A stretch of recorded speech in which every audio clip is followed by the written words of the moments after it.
You're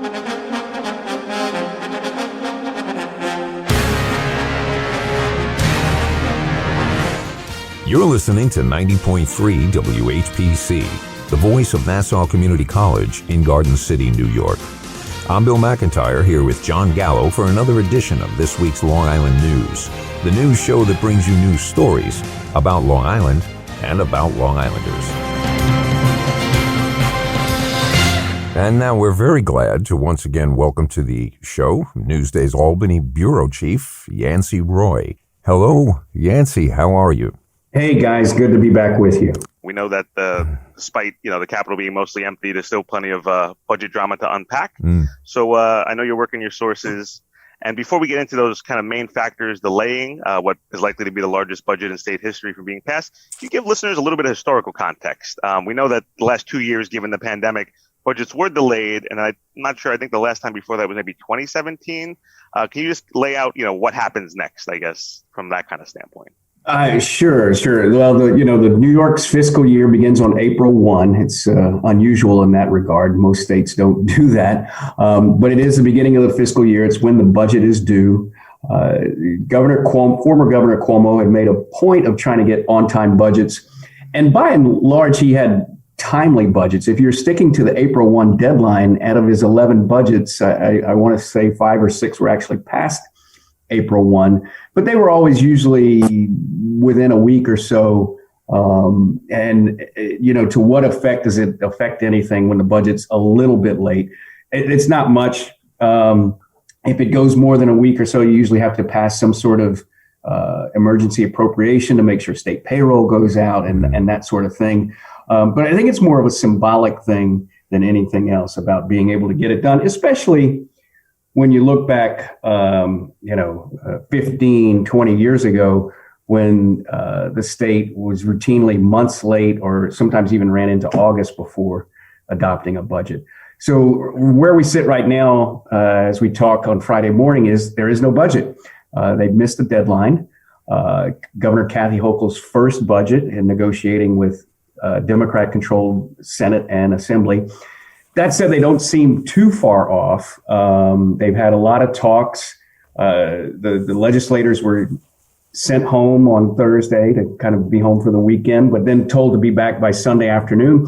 I think the idea is that they might be able to vote on this, say, Monday. But the nature of negotiations and budgets in Albany is always the if things go okay.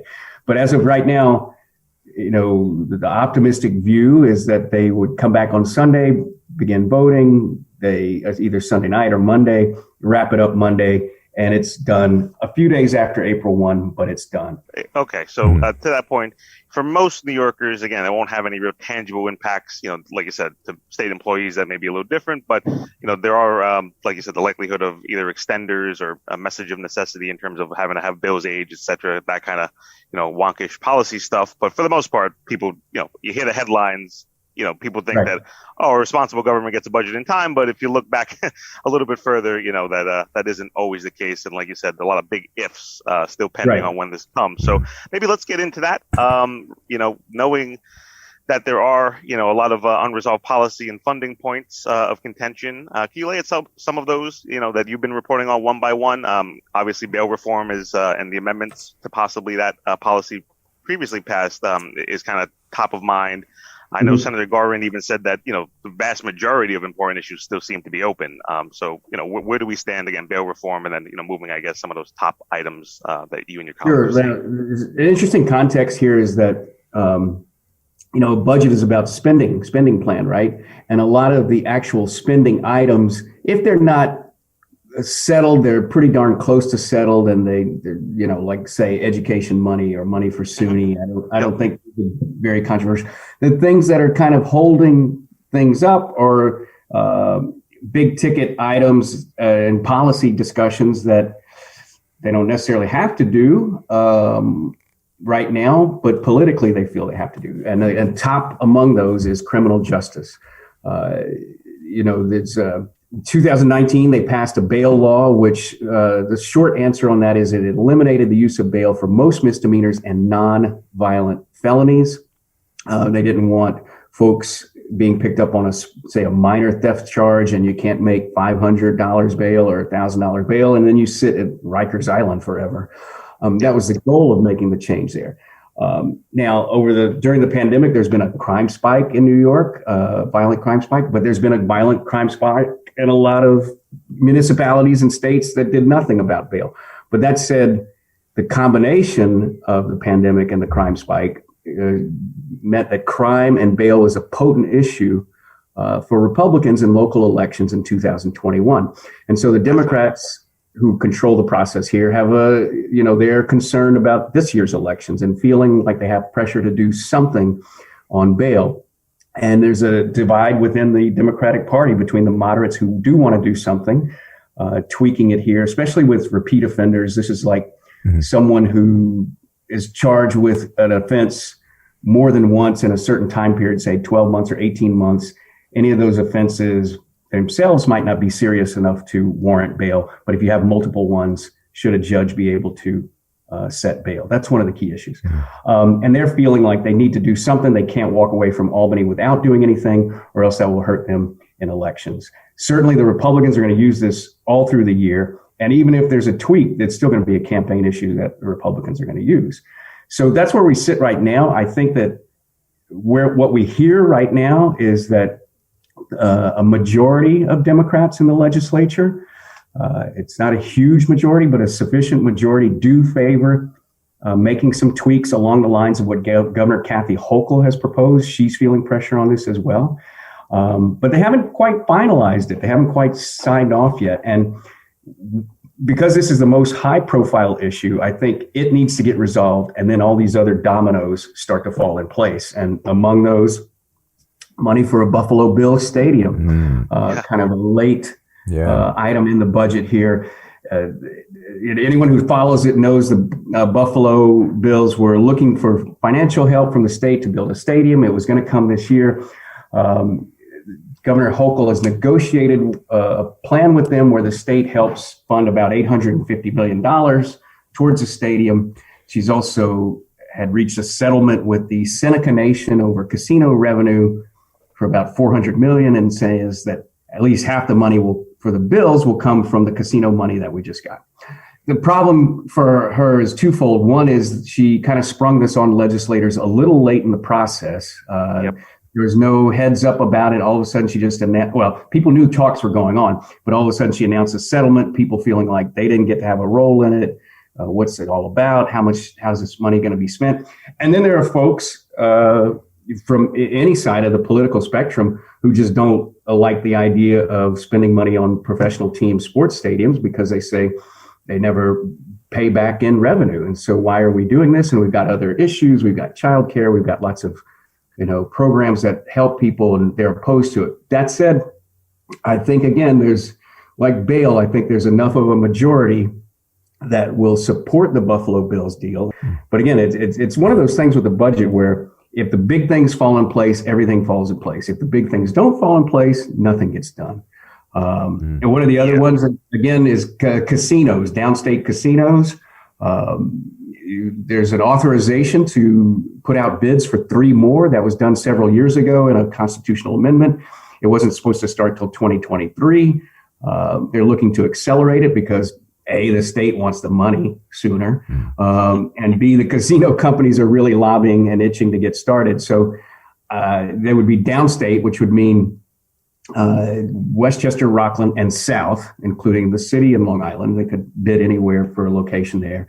And I think that also has enough support right now to happen, even though there are casino opponents where they would green light the process so they could start the bidding process this year. Okay, and let's remind our listeners they are listening to this week's Long Island News here on 90.3 WHPC, the radio voice of Nassau Community College, here with Bill McIntyre, myself, Jon Gallo, and thankfully joined by Newsday's Albany Bureau Chief, very busy man right now, Yancey Roy, trying to make sense of the latest on terms of the budget negotiations. And to your point, Yancey, and I know Bill had some questions around bail reform and some of those other things you just mentioned, but for bail, we talked about this, the likelihood of maybe adding more bailable offenses. But it seems like things like dangerousness, probably are a little bit maybe too much space in between parties. I guess is that what you're hearing as well? And maybe to your larger point, how much of those things are kind of being used as those leverage points to say that if this is what the stadium or bail reform, or what the governor wants, then we need to get the money for whether it be, like you said, universal child care or, home care kind of subsidies, et cetera. Yeah, I think, that's a good point. I think there's going to be I think there's agreement already, just they haven't finalized the number. There is going to be a lot more money about child care. There's going to be a lot more money to have pre-kindergarten around the state. They call it universal pre-kindergarten. I think there's going to be a lot more money for the state university system and the city university system. There's going to be a lot more money for environmental projects. So there's a lot of money there that, the legislators can tout and use. Going back to your point, you use the word dangerousness, and that's sort of like the electrified word of this whole debate on bail. And it's interesting because you have some officials, Republicans, sometimes gubernatorial candidates, say that a judge should be able to weigh a defendant's level of dangerousness in determining if bail should be set. Opponents on the other side say that is not the role of bail. The point of bail is to apply a sufficient amount of money that ensures that the defendant has an incentive to return back for his court date. Kathy Hochul's plan, which again would allow more people to be subject to bail, whether they're repeat offenders or, here's another element that's important here, gun crimes. There's a number of gun crimes, gun possession crimes that would be more eligible for bail. That's chiefly done in her proposal, by lowering the threshold number of guns to be charged with certain crimes. So I'm just making up a number here, but instead of like 5 guns to be charged with a certain crime, it might be 3. Okay. Which would be then bail. Nowhere in her proposal is the word danger or dangerousness. It's not there if you do a word search. That said, the critics of her plan say what's in there is the authority for a judge to look at criminal history of a defendant and type of crime and factors in the crime. And they basically say that's de facto. That's basically saying you're giving the judge to weigh whether this person's dangerous. So subjectivity and discretion. Yeah, it's sort of built in how you read it. The word danger is not in there, but like I say, the opponents say it's sort of de facto in there because you're allowing them to look at criminal history and the nature of the crime and some other slightly more subjective factors in allowing a judge discretion. Understood. I know also raise the age is one of those points of conversation as well with that. Bill, did you have a question there on that? Well, no, I think when it first came out, when the bail thing first came out, we talked a lot about the discretion by judges. But that's an interesting point that you bring up. It's more the inner workings of, because we pay judges, so why not give them, they should have a say in what happens in their courtroom. But it was kind of obvious that they didn't hammer that stuff out, I think there's a learning curve for prosecutors and judges. At times we've written about cases where a judge or a prosecutor either didn't ask for bail or a judge released a defendant and said, well, I can't hold him.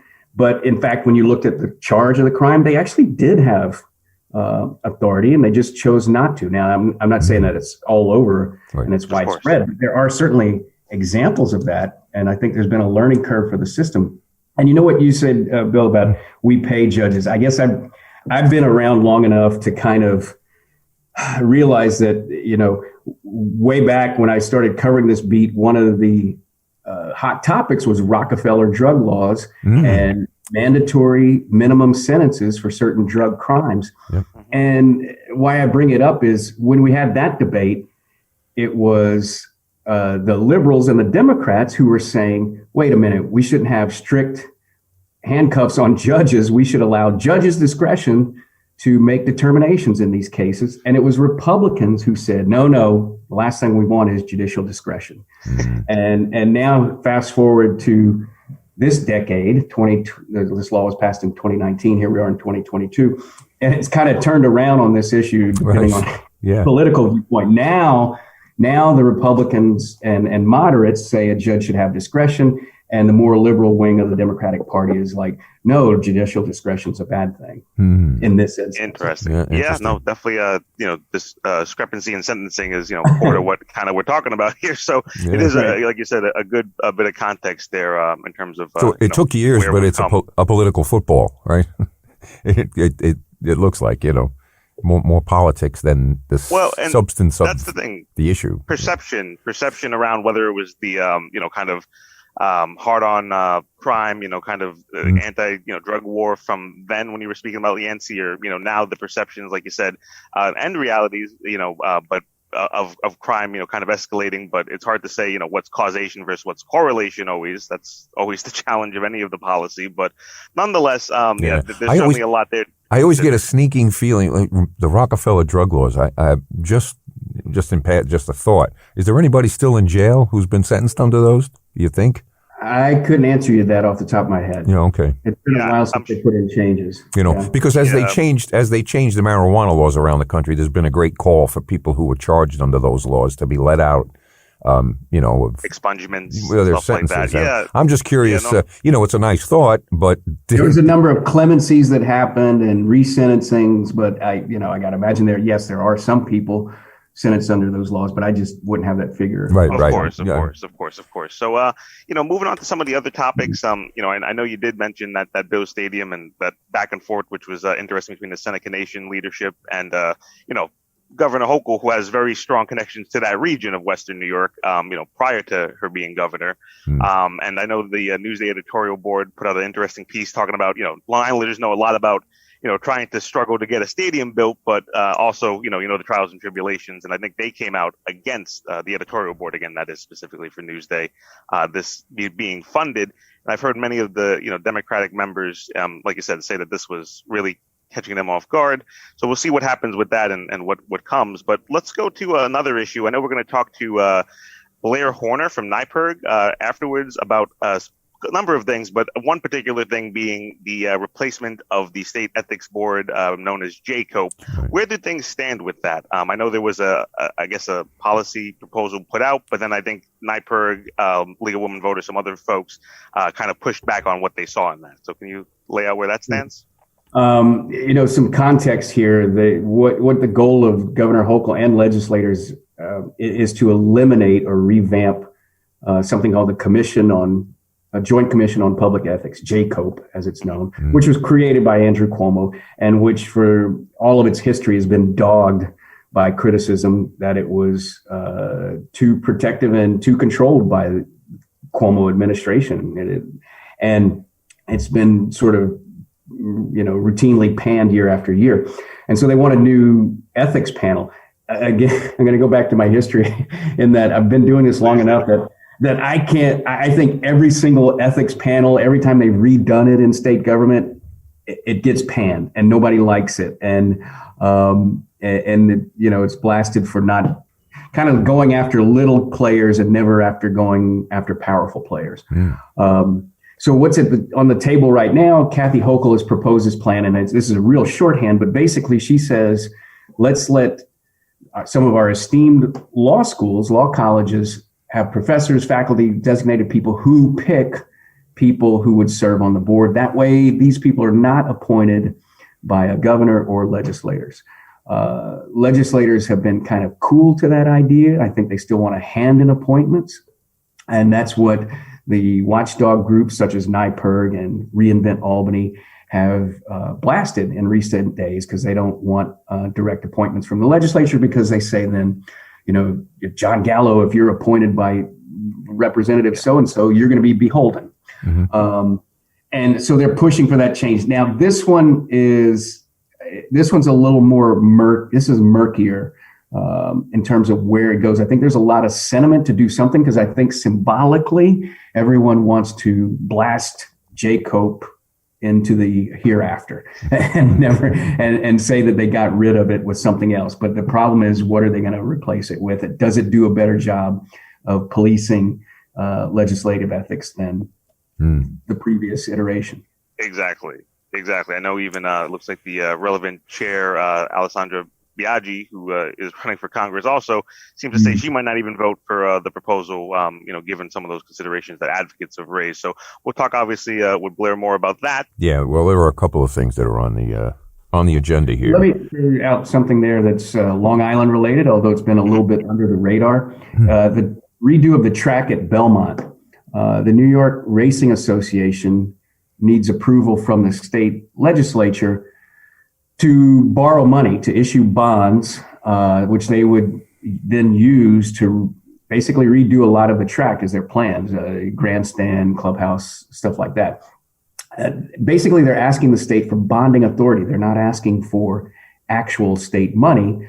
I think this is one of those, in some ways, like the Buffalo Bills, in that I think there's enough people who are behind the idea of giving the green light to that. Although it was, again, one of those things that kind of came up in the last few days before the budget deadline. Not that Naira has been a secret about wanting to redo the clubhouse, but that Governor Hochul injected this into the discussions just a few days before the deadline, and that, ruffled some feathers because it was a bit late. Yeah, I've read a story someplace about someone's connection to the construction industry in that part of the state. They were alluding to something going on there, but I'm curious. What's this is kind of a researchable. We could find are any of these municipally funded stadiums actually? Is it worth it? Is it a good deal for? Pretty much the taxpayer, because I guess that's where the money's coming from. Considering too that it's really for the home games and playoff runs if they're actually happening, which for now it seems that that's the case, but who knows where the Buffalo Bills will be in the standings 5 years from now. Yeah, I think most studies would probably tell you it's not. There's been a lot of economists out there who have done studies, and I think there's also sometimes the argument about what type of stadium plays a role, because a NFL team only has 8 home games a year, not counting preseason and playoffs. Whereas if you were doing a baseball stadium, that's 81 home games. Right. Basketball is 41 home games. And so there's a lot more times where people come to the stadium, pay for parking, go to the restaurants nearby or the tavern, maybe the souvenir stand nearby. There's a lot more times when the consumers are at a baseball or a basketball stadium, and you can make an argument that helps the surrounding community. Football is relatively few games a year, but it's also very important to the Buffalo region to keep the Bills there.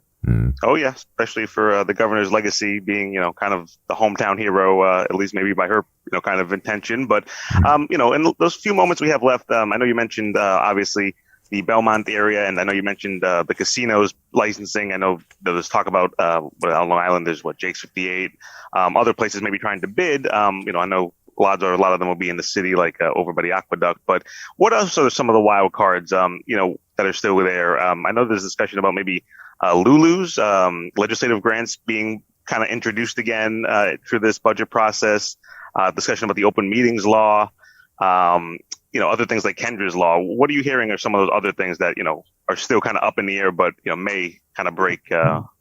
Well, Kendra's law is tied into the discussion on criminal justice. Kendra's law was passed decades ago, basically a mechanism to compel people who have mentally ill, have mental health issues to take treatment and medications and compel them. I think that is part of the discussion of widening that to include in criminal justice. There's a big issue about incentives for housing, affordable housing. The old program was called 421A. Yep. It was all very controversial because developers got a lot of tax breaks, and the complaint was they never built all the affordable housing. They just built high-end housing.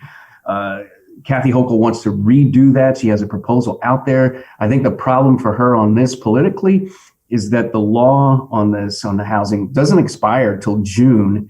And I don't think there's not a lot of legislators who want to tackle it right now in April and shoehorn it into the budget. But that's a big one that's out there. Alcohol to go, 5W. Legalizing sales of alcohol to go is out there. An environmental bond act is potentially out there. That probably gets in as well. Okay. So yeah, certainly a lot of moving pieces that we're happy that you and your colleagues, Michael Gormley and everyone else with Newsday, are certainly keeping track of, in these hopefully waning days before it does get passed. Maybe just in the last few moments here, because it did break last night. It wasn't totally unexpected, but and I know you wrote about this, the fact that an upstate judge basically kind of ruled that the redistricting map should be thrown out. And I know that that's already been appealed, it looks like, by both legislative houses. So can you talk about where that stands and also the impacts on, races going forward, but more particularly one that you wrote on, the special election for Missy Miller's seat, which is ongoing right now in early voting? Yeah, that's the voting day is April 7th, so I don't see that being affected at all. That is an interesting race in Southwest Nassau County. So this is about the congressional seats and the state Senate, where the Republicans say they've been not only gerrymandered, but the legislature didn't follow the constitutional process for drawing new maps. You have to draw new maps every 10 years to comport with the census. They filed the suit in Steuben County along the southern tier. And Steuben County is arguably the most Republican county in the state. There's a reason they probably filed it there as opposed to in the Bronx or Brooklyn. A Republican judge there ruled that the maps were unconstitutional. That's one step in what's going to likely be at least a 3-round fight over redistricting. It's been appealed. It will go to the mid-level court now, where you'll have a panel of judges looking at it, not just one judge, and that's going to be crucial as to what they do. The Democrats are also going to ask for a stay or a temporary suspension of the Steuben County judge's ruling, which would mean none of it can take effect until the full appeal is done. And if they are granted that stay, which is often likely in these cases, then I think right now if that happens, then all of the dates that we're looking at at the calendar right now would stay in place, which is candidates have to have first of all, the maps stay in place. Candidates have to have their petitions to get on the ballot by basically in the next week. And the primary stays in June. That's if the stay is granted, which I think a lot of people expect, but you can never be sure 100%. Of course. So we'll certainly stay tuned to that. And then just one last horse race thing. Just curious, because I know we see some commercials. We see the former governor, Andrew Cuomo, spending some money. We don't know if that's, kind of a little bit of a revenge tour or if, secretly people, are petitioning and we just don't know about it, to get him on the ballot. So just what are you hearing? There's discussion even of an independent run possibly in the generals. Is there any kind of fire to that smoke or that you're hearing? Well, the governor has raised a stir with making speeches and funding ads through his campaign account of trying to sort of repair his name. And the question is that more sort of a kind of a name repatriation or resurrection effort, or is it to actually run? The deadline is really tight if you wanted to get on the ballot this year. And I think that's why you'd have, like you said, you'd have to get petitions to get in a Democratic primary or try to run as a third party candidate. There's a short window on that. I think that's why a lot of folks are viewing this as more of a name repair kind of effort, but we'll see. Mm-hmm. Okay, that we will do. So thank you as always, Yancey. We and valuable information always, and really appreciate it, us and our listening audience. So thank you. Get some rest, and I guess good luck on the rest of the way there until the budget gets passed. Okay. Enjoyed it. Anytime, guys. Thanks a lot. Thank you. See you around. Take care. Be well. All right. Yep. All righty, Bill. So always good to speak to Yancey about all the, kind of shuffling. Things make more sense now. That's all. A little bit. That's what you want. See a clearer picture. With the senior Albany bureau chief, of course. But now we have another great guest who's going to be joining us. Now we're very happy to welcome to the show for the first time Blair Horner, the executive director of the New York Public Interest Research Group, a nonpartisan, nonprofit research and public education organization founded in 1976 as an independent public outreach and education organization. Hello, Blair. How are you? Great. I mean, it's a tough act to follow, to be following Yancey Roy. Jeez, I don't know if I can handle that. No, I know you spend plenty of time talking to Yancey up in the Capitol. So he's usually chasing me away with a broom. But yes, I try to talk to him as much as possible. Fair enough. No, I know we got some heavy hitters today, and we were saying before we were hoping it was going to be a budget recap, but I guess we're still in the budget preview mode. Yeah. But nonetheless, we'll do what we can here. It is appropriate for April Fool's Day. That's for sure. Oh yeah, no, there's plenty of jokes definitely there that speak for themselves. But nonetheless, I guess, again, happy to have you here. We want to hear about, some of NYPIRG's budget priorities and concerns, particularly about what we just spoke with Yancey earlier regarding JCOPE, those reform proposals.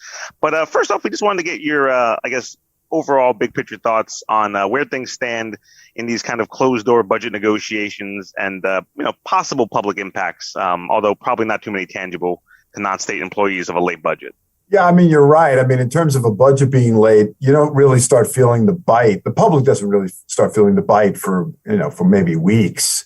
And for those of you who are old enough to remember, New York's budgets were notoriously late, sometimes very late, into July, August, October one year. Uh-huh. But they've sort of, now they call them timely budgets because they're, they've been done during the Cuomo years. And now I hope with the Hochul year that they'll get done in early April. The prognosis is hard to tell because everything's tied to bail reform, which I assume you covered with Yancey. Yeah. Yep.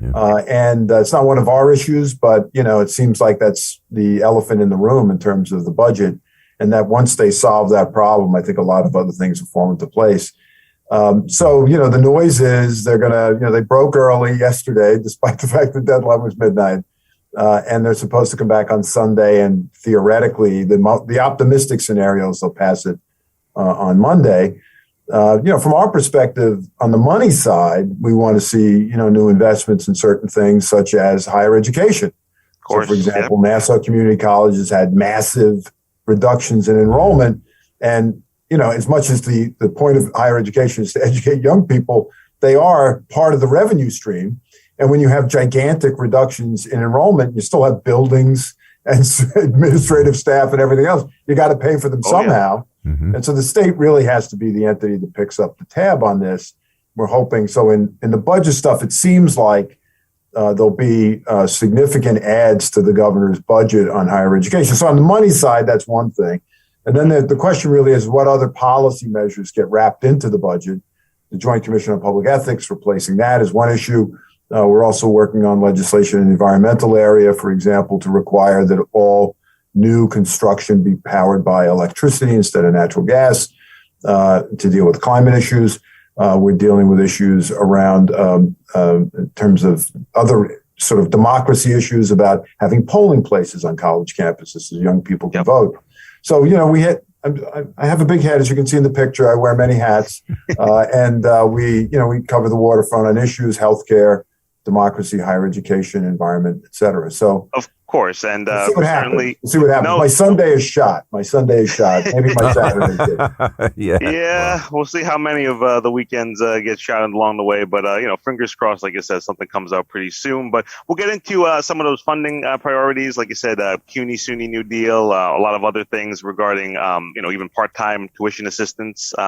Potentially being granted and other things like that. But, going to, what I think is kind of front of mind, the JCOPE reforms. I know that you and, again, NYPIRG have been very active along with, it seems like a coalition of some other watchdog nonprofits, and even put out basically some kind of opposition memo, I think maybe 2 days ago or so, to what was proposed as the changes by the governor. So can you talk about why, again, those organizations, NYPIRG included, felt so strongly as to come out against that? I mean, if you want to have an ethics watchdog agency and their job is to go after ethical problems, violations, and their job is to go after the governor if necessary and the legislative leaders, they have to be politically independent. And if they're just sort of puppets attached, if you look closely to the strings of the political elite, then they can't do their job. And I've been working in Albany since 1984, and I've seen various iterations of ethics watchdogs, and they always fail. And they always fail because the people on the commission are direct political appointees by the governor and the legislative leaders. Mm-hmm. And so Governor Hochul said she's not going to do that. She put out a proposal in January that said, well, the law school deans will ultimately pick who the commission members are of this new agency that she was proposing. So she's right on the analysis, whether or not it should be law school deans. That wasn't our idea, but whatever, right? She's trying. Then she had cut a deal, it seems, it was reported in the press here, that she cut a deal with the state Senate to create a commission that the governor and the legislative leaders would pick. And so that's not independent. Right. I mean, we saw it with the last time with former Governor Cuomo. He got a $5 million book deal approved by the current ethics watchdog, and the guy's a full-time employee. Why did they give him a book deal? Other than they're under the thumb of the governor. And then on top of it, they tell him not to use public resources, and he did anyway because he figured he wouldn't get punished. So the crux of enforcement has to be independence. And without it, it won't work. Well, we're not willing to sort of jump off the cliff on some other thing where they're just rearranging the deck chairs on the Titanic, even if they put a little mint on the chair this time. Well, you make that situation very clear. But isn't that exactly how our Senate works? These people, get money from big oil, they get money from big corporations, and they're the ones that are supposed to be riding herd on those very same people so as not to screw us too badly. I mean, we get screwed no matter what, it appears. So all they do is maybe try to rein it in a little so it doesn't look as though they're being paid. You know exactly what I'm saying. Sure. I mean, thanks to the U.S. Supreme Court, there is not a whole heck of a lot you can do to rein in the power of the wealthy and powerful entities in the United States and in New York to provide the funding for people to run for office. And, people don't just give money away because they're feeling charitable. Right. They're doing it because they expect something in return. And if they didn't get it, they wouldn't keep doing it. Bingo. Yeah, it's a fundamental conflict of interest. I totally agree on campaign finance. It's too bad. But on the ethics side, there are laws about how you're supposed to behave as a public officer. And those laws have to be enforced too. Well, and that's what this entity that John was talking about, that's the entity that we're trying to fix if we can. Of course. That's a big one. To have the law is one thing, but to have the political will to actually enforce those laws. Well, yeah, exactly. What's the knee-jerk reaction? Something happens and somebody says, "Oh, I'm going to write a law." Well, we already got 9 of those. Yeah, what's different this time? Versus all the other times. That's exactly what Yancey was saying. To your point, Blair. That. Lots of iterations. Usually no one's happy, and usually it's, let's throw it out and let's try something new. But ultimately at its core, as the members of that group who released that letter, if it doesn't have independently appointed members, then, what is the whole point of it? How would they come about that? How would it be independent? How, well, how could you make it independent? Yeah. I mean, there's something called the Commission on Judicial Conduct, which is enshrined in the state constitution, which monitors judges. Mm-hmm. And the commission's membership appointed by the governor and the legislative leaders, not the judicial branch. And so you could create an ethics watchdog that monitored the executive and legislative branches, and they're picked, for example, by the courts.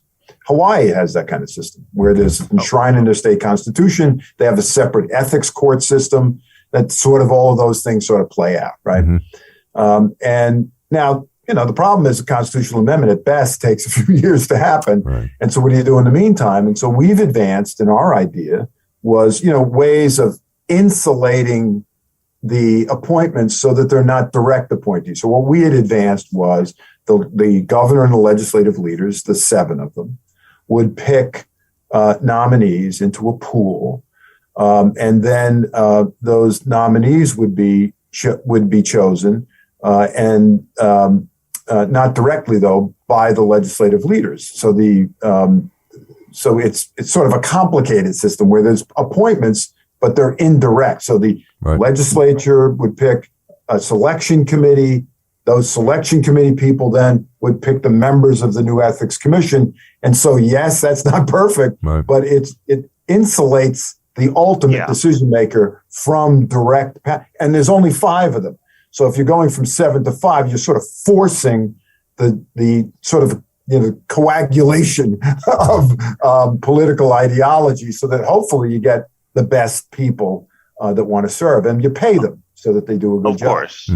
Of course, understood. And like I said, trying to put more kind of layers of separation, between ultimately, who's at the top, at the moment, and the other folks might have vested interest. So, and to your point, I know even Senator Biaggi, chair of the State Ethics Committee, has kind of gone on record saying that she's frustrated with the proposed overhaul plan and may even vote against it if it comes to that point, I guess, in the budget. So certainly a lot more to see, in terms of what gets ultimately passed here with it. And I know you'll certainly be following that and advocating, for the public in terms of, oversight. So we'll watch that. But let's remind our listeners, they are listening to this week's Long Island News here on 90.3 WHPC, the radio voice of Nassau Community College, here with Bill McIntyre, myself, Jon Gallo, and thankfully joined by NYPIRG's Executive Director, Blair Horner.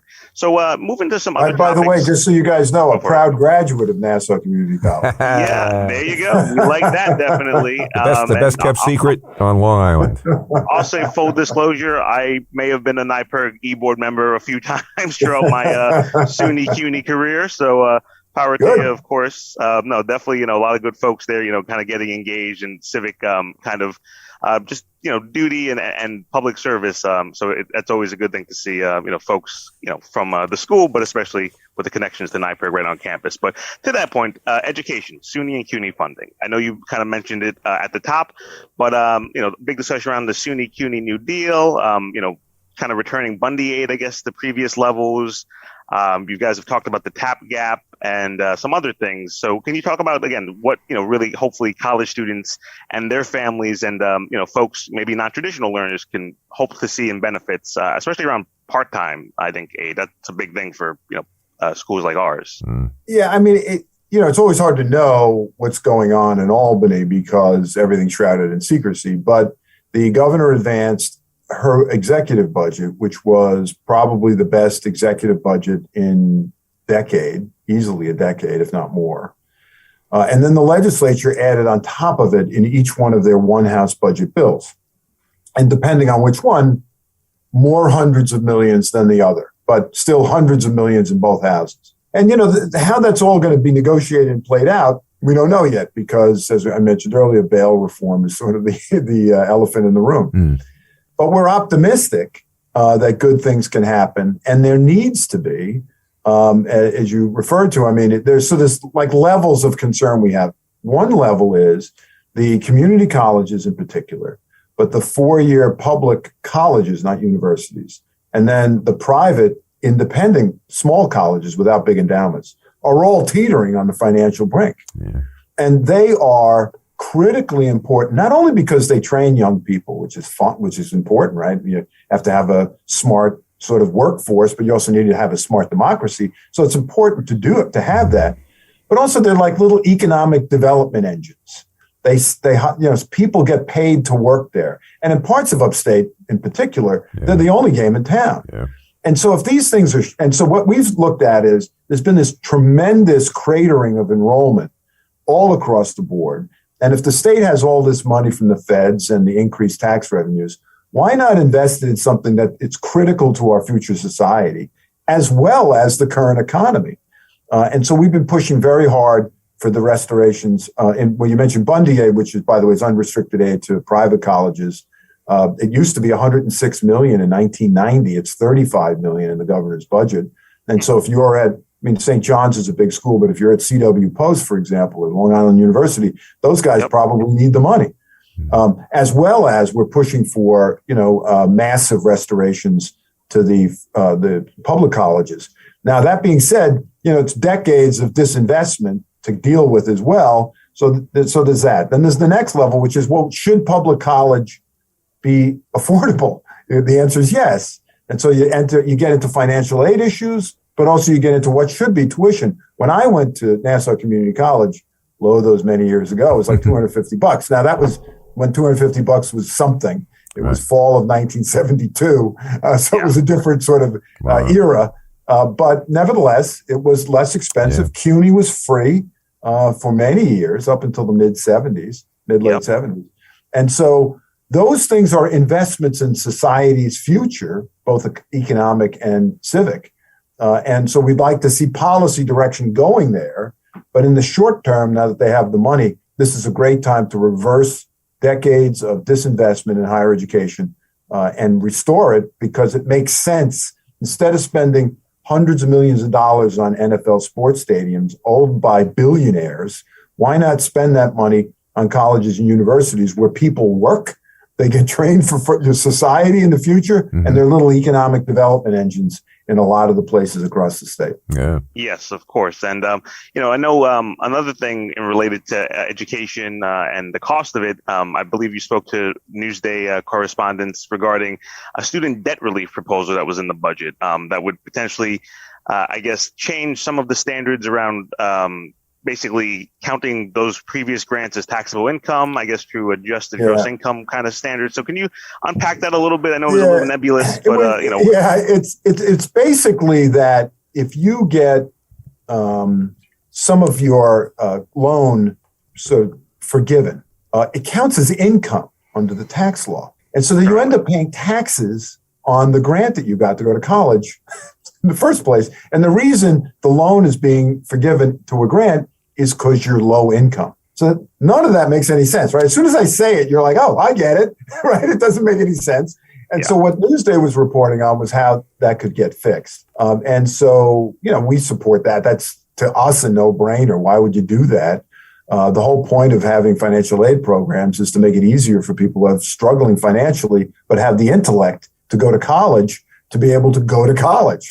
And that's the way you break sort of the circle, too often a cycle of poverty where, poor people go to lousy schools, they don't get the education they need, and then they're stuck in poverty. Higher education is sort of an escalator out of that. And if the issue is to make sure they can afford it, why tax the grant? Yeah, I think in some instances, though, all you're doing is extending the poverty, because those people that graduated from those institutions are now saddled with $100,000 worth of student loans. It's nice to say that it was to help, but I'm seeing a banker sitting behind a desk saying, "This is great. We just got a whole new pool of fish to shoot in this barrel." Yeah, the college debt thing. I mean, this specific narrow question that John asked about was really about the grants of loans that become grants because of your income. Right. There is the larger issue of student debt. It is the second biggest debt, 1.3 trillion or 5 trillion now across the country. And that suppresses career options, makes it harder to get a mortgage because you're carrying heavy debt. Yep. And yet, it's in society's interest to have people with higher skill levels. And so, again, if you're going to blow money on various kinds of things, why wouldn't this be at the top? Right. Maybe right after public safety, but near the top in terms of investments in the future. And so, you're right. I mean, saddling people with tens of thousands of dollars, if not more, hundreds of thousands. Yeah. And it's a long-term hindrance to society. Yeah, well, and the interesting thing is you hear people that will tell you, "Oh, I've been paying my student loans for the last 20 years or whatever." But the bottom line doesn't seem to be receding. Well, you're paying the interest, obviously. Some people have, they hit a bad time financially, so they put their loan on a hold. Well, they're still getting hit with the interest, and they're still, all of the banks' little rules that they've got still makes them money consistently. It's a rotten game, is what it is. It really is. They wrote the rules, and you have to play. Just to add a little bit to that, I mean, I certainly the point is valid. I mean, the pushback we get, by the way, on some of these issues, and the thing is that there are the people who do pay off the loans, and they do it on time, and they view it as an investment, like buying a house, and then at the end of the day, they have their house, which is called, their college education, and so they're like, well, why the hell did we have to pay and nobody else does, right? So that's the sort of there's a push and pull on what do you do about the issue of student debt currently as compared to prospectively. Yeah. And so that when John brought up the issue before, there's the narrow question of do you tax the loan that becomes a grant? You see, to me, that's just very telling. That's just very telling. That one little move, the banker says, "Oh, yes, I agree with you. We should really do something for them, but let's make sure it becomes their income. So I get something." Yeah, even at that level. Like to me, that's a message. That's just an attitude message, But we'll see. Maybe there'll be progress made on that in specific. And just one other point that should be made that, in addition to obviously the educational missions and the need for informing, informed democracy and society, you have the needs of those other connection to services on campus. I know NYPIRG has been a part of trying to push for more funding for the Hunger-Free Campus Act. And, I know there's discussion about trying to provide more mental health services and peer services and other things on campuses. So, we can't, forget that schools, obviously education and the financial kind of considerations are the primary, but all the other kind of things that they do in the community need to be obviously addressed and funded. But that said, let's remind our listeners they are listening again to this week's Long Island News here on 90.3 WHPC, the radio voice of Nassau Community College, with Bill McIntyre, myself, Jon Gallo, and thankfully joined still for a little while longer by Blair Horner, NYPIRG's executive director. So switching maybe to another issue, again, that is certainly kind of overwhelming at times, but headway is hopefully being made. Environmental protection policies and funding, for different things to even meet the COPCA kind of agreements. I know there's discussion about the funding for the Environmental Bond Protection Act, I believe, and also discussion about the EPR, the Extended Producer Responsibility, in the budget, along with a lot of other stuff. So maybe let's start there and then unpack some of the other things, especially that might impact Long Island, obviously us being surrounded by water here. Yeah, right. I mean, and anybody who knows even the basics of climate change knows it's real. The sea levels are rising. And when you live on a giant sandbar, that's a problem, right? And so not only is it a problem because someday you might not have Jones Beach, or the South and North Shores, but also it impacts your drinking water because everyone on Long Island drinks from reservoirs, and as the sea levels rise, it creates more pressure on the fresh water that's underneath, contained within Long Island aquifers.